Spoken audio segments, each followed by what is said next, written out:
بسم الله الرحمن الرحيم صراط الذين أنعمت عليهم غير المغضوب عليهم ولا الضالين.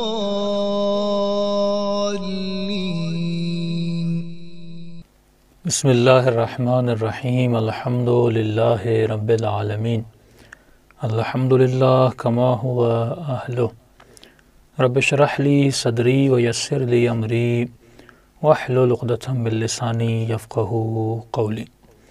ہم رفتہ رفتہ آہستہ آہستہ قرآن کی تفسیر سے آشنا ہو رہے ہیں. بہت ہی مختصر تفسیر ہم بیان کر رہے ہیں تاکہ ہر انسان جو اپنی زندگی میں بہت زیادہ مشغلہ رکھتا ہے اور بزی ہے کم از کم ڈیلی یہ 10-15 منٹ ایک آیت کی تفسیر سن لے. تو میں دعوے سے کہہ سکتا ہوں آپ بہت سارے مطالب میں اور معانی میں بہت سارے جو طلباء ہیں یعنی جو حوزے میں پڑھ رہے ہیں شاید ان سے بھی آپ کی معلومات زیادہ ہو، کیونکہ قرآن میں تاریخ بھی ہے، ہدایت بھی ہے، کلام بھی ہے، ہسٹری بھی ہے. یعنی ایک بہت بڑا مجموعہ ہے کہ جس کے سننے کے بعد حالانکہ ہر انسان کو یعنی وہ طالب دینی ہو یا نہ ہو اس کے لیے ضروری ہے کہ کم از کم زندگی میں ایک مرتبہ تفسیر قرآن کو پڑھ لے. تو ہم تفسیر سورہ حمد بیان کر رہے تھے. اس کی آخری آیت ہے کہ صراط الذین انعمت علیہم غیر المغضوب علیہم ولا الضالین. تو اس سے پہلی والی آیت میں ہم نے خدا سے یہ مانگا کہ پروردگارا ہمیں سیدھے راستے پر ہدایت دے. اب سوال یہ ہے کہ سیدھا راستہ کون سا ہے؟ آج مسئلہ یہ ہے کہ ہر انسان سے آپ پوچھیں گے کہ بلا آپ کا راستہ سیدھا ہے، وہ کہے گا میرا راستہ سیدھا ہے. ہر کوئی اپنے راستے کو سچ سمجھ رہا ہے. آپ روڈ پہ نکل جائیں اور کسی کو پکڑ لیں قبلہ آپ کا راستہ صحیح ہے، کہے گا ہاں بھائی میں تو بالکل سیدھے راستے پر ہوں اور صحیح راستے پر ہوں. تو دیکھیے سیدھا راستہ وہ نہیں جو میری مرضی کا راستہ ہو. سیدھا راستہ وہ قطعاً نہیں ہے جو میری پسند کا راستہ ہو. سیدھا راستہ کون بتائے گا؟ پروردگار عالم بتائے گا. اور پروردگار عالم مصداق بیان کر رہا ہے. یعنی اگر تمہیں دیکھنا ہے کہ تم سیدھے راستے پر ہو کہ نہیں ہو، مصداق کو دیکھ لو. اگر ان مصادیق پر تم پورے اترتے ہو تو یہی سیدھا راستہ ہے، یہی اللہ کا راستہ ہے. تو مصادیق کیا ہیں؟ صراط الذین انعمت علیہم. جب ہم خدا سے چاہتے ہیں کہ ہم کو صراط مستقیم پر چلا، حق کے راستے پر چلا، یہ حق کا راستہ کس کا راستہ ہے؟ یہ صراط الذین انعمت علیہم، جن کو تم نے اپنی رحمتوں سے اپنی نعمتوں سے نوازا. اب یہاں پر انسان کو سوچنا چاہیے کہ یہاں نعمت سے مراد کیا ہے؟ کہ یہاں پر نعمت سے مراد نعمت مادی ہے، مٹیریلسٹ نعمت ہے. تو مٹیریل نعمت کیسے ہو سکتی ہے؟ کیونکہ یہ نعمت تو طاغوت کو بھی ملی، فرعون کو بھی ملی، گنہگار لوگوں کو بھی ملی. آپ ایسے لوگ دنیا میں دیکھیں گے جن کے پاس اپنا پرائیویٹ جیٹ ہے، جن کے پاس بڑے بڑے محل ہیں. ہاں اگر اس سے مراد انعمت علیہم سے مراد یہ کھانا پینا، بیویاں اور یہ نعمتیں ہوں تو یہ نعمت تو ٹرمپ کے پاس اور ان مادی دنیا میں جو کافر ہیں، مغضوب لوگ ہیں، ان کے پاس تو سب سے زیادہ ہیں. فرعون کے پاس، قارون کے پاس، یہ تو بہت زیادہ تھیں. تو عقل سلیم اس کو ماننے کے لیے تیار نہیں ہے کہ انعمت سے مراد نعمت مادی ہو سکتی ہے. انعمت سے مراد یہ تو نعمتیں تو ظالموں کو ملی، یہ نعمتیں پھر کیا ہم ان کے راستے پر صراط الذین انعمت علیہم، اے خدا وہ راستے جن پر تم نے نعمت نازل کی. تو نعمت مادی اگر ہو تو وہ تو خدا نے اپنے رحمانیت کے اعتبار سے وہ سب کو دی ہوئی ہے، اس میں کافر بھی شامل ہے، اس میں سارے شامل ہیں. تو یہاں پر کوئی بھی صاحب عقل یہ نہیں کہہ سکتا کہ ان کا راستہ یعنی فرعون کا راستہ، قارون کی ان پر بھی نعمتیں تھیں. تو جب ہم کہتے ہیں انعمت علیہم، یہاں پر مراد یہ ظاہری کھانے پینے والی نعمتیں نہیں ہیں. یہاں مراد نعمت معنوی ہے، مادی نہیں ہے، نعمت معنوی. اور اس کی دلیل ہے سورہ نساء میں کہ پروردگار عالم 4 طرح کے لوگوں کا ذکر کرتا ہے. اب ہمیں یہ قرآن میں دیکھنا ہے کہ خدا نے کن پر اپنی نعمتوں کو نازل کیا، کن کو خدا انعمت علیہم کہہ رہا ہے.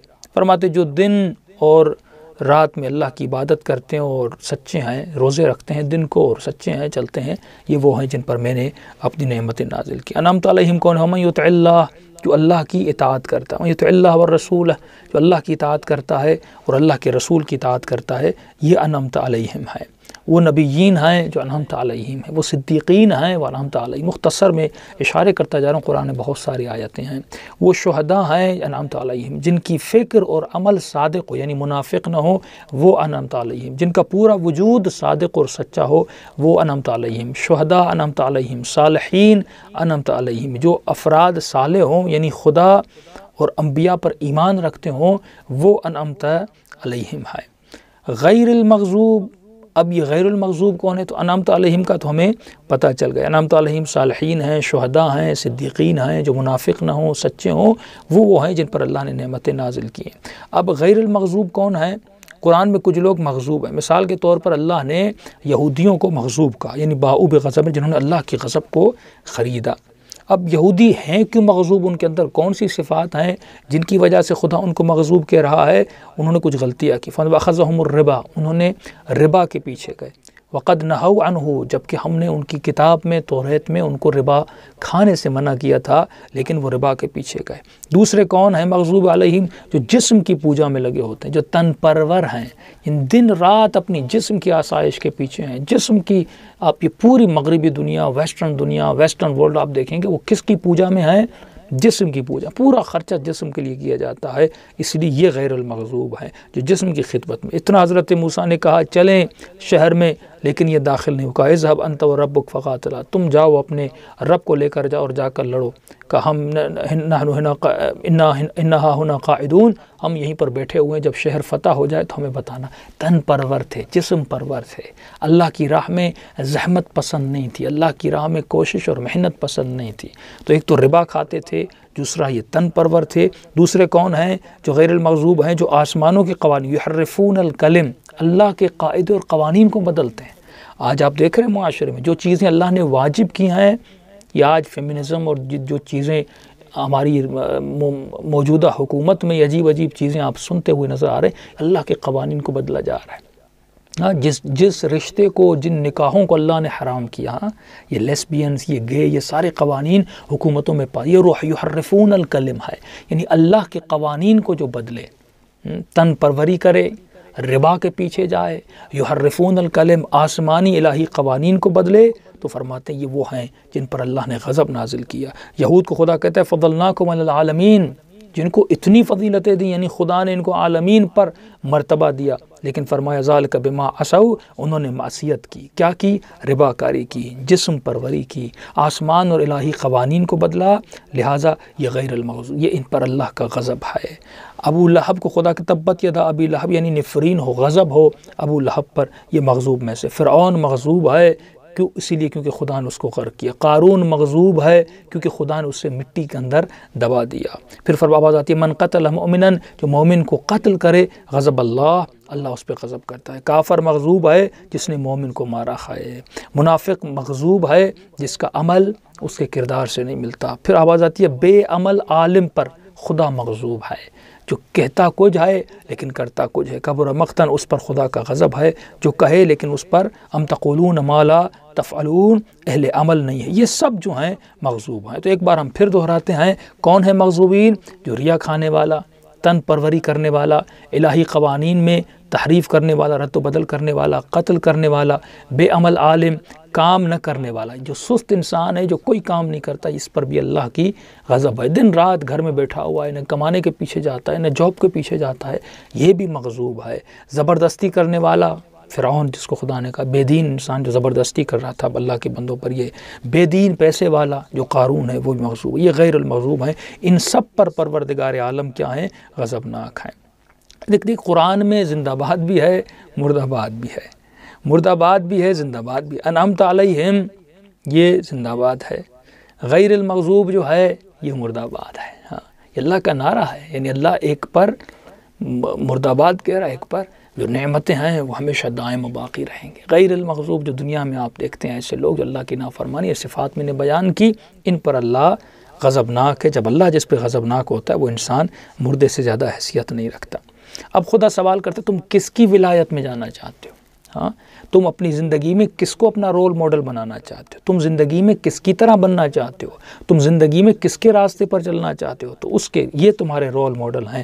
کیا تمہارے رول ماڈل رول ماڈل مغضوب علیہم ہیں یا تمہارے رول ماڈل انعمت علیہم ہیں؟ یہ تمہیں چوائس کرنا ہے۔ یہی دعا ہے جو ہم سورہ حمد میں کرتے ہیں، پورا خلاصہ ہے سورہ حمد، اگر انسان اس پر عمل کرے تو صراط الذین انعمت علیہم، یعنی مجھے شہداء، صدیقین، انبیاء کے راستے پر چلنا ہے، یا جن سے اللہ بیزار ہے، جو مغضوب ہیں، جو برے ہیں۔ آخری جملہ ہے وَلَضَّالِّينَ، وہ جو گمراہ ہیں، جو بھٹکے ہوئے ہیں۔ اب ان بھٹکے ہوئوں کے لیے قرآن کے تمام یتبدل الکفر بالایمان فقط ضل، جو ایمان کے بجائے کافر ہو جائے وہ انسان گمراہ ہے۔ من یشرک باللہ فقط ضل، جو انسان شرک اختیار کرے یعنی حق کو چھوڑ دے اور حق کو چھوڑ کر غیر خدا کے پاس چلا جائے، ضل، وہ گمراہ ہے۔ من یعص اللہ ورسولہ فقط ضل، جو اللہ کے رسول کے فرمان کی اطاعت نہ کرے، فرماتے ہیں وہ بھی بھٹکا ہوا ہے، وہ بھی گمراہ ہے۔ جو دشمن کی سرپرستی میں چلا جائے، بہت اہم جملہ ہے، جو دشمن، جو طاغوت، جو دشمن خدا، جو یحرفون الکلم، جن میں یہ صفات ہیں، اس کی سرپرستی میں چلا جائے، وہ اللہ کی ولایت، اللہ کی حاکمیت سے نکل کر اس کی حاکمیت میں چلا جائے۔ لا تتخذوا عدوی وعدو اولیاء اللہ، جو اللہ کے دشمن کو اپنا دوست بنا دے، اپنا ولی بنا دے۔ وہ یفعل منکم فقط ضل، جو ایسا کرے وہ گمراہ ہے، سواء السبیل۔ اگر کسی نے طاغوت اور ظالم کی حکمرانی کو قبول کر دیا، اگر کسی نے یہود اور نصارہ کی لیڈرشپ کے انڈر چلا گیا، تو فرمایا یہ گمراہ ہو گیا، جو کفر کے اندر یہ معصیت کر رہا ہے، یہ ضلالت میں چلا گیا۔ آج وہ لوگ جو امریکہ کے اندر چلے گئے، آج وہ لوگ جو ان طاغوتی حکومتوں کے ان کی ولایت میں ہیں، کہتے ہیں کلمہ رسول، یعنی اس کی ولایت میں رہ کر اگر کوئی نمازیں پڑھے، روزے رکھے، فقط ضل، وہ انسان گمراہ ہے اور گمراہی میں چلا گیا ہے۔ تو قرآن میں ضلالت کی قسمیں بھی ہیں، کہیں پر کا ضلالت مبین، ضلالت بعید، ضلالت قدیم۔ اولوالین آپ نماز میں کہتے ہیں خدا نے ان بھٹکے ہوئے سے مجھے نہ بنا، اور اپنے دین کو کفر سے جو تغییر دیتے ہیں، یعنی دین کو کفر میں بدل دیتے ہیں، خدا ان سے نہ بنا۔ اقسام بہت ہیں ضلالت کی، لیکن بحث بہت لمبی ہو جائے گی۔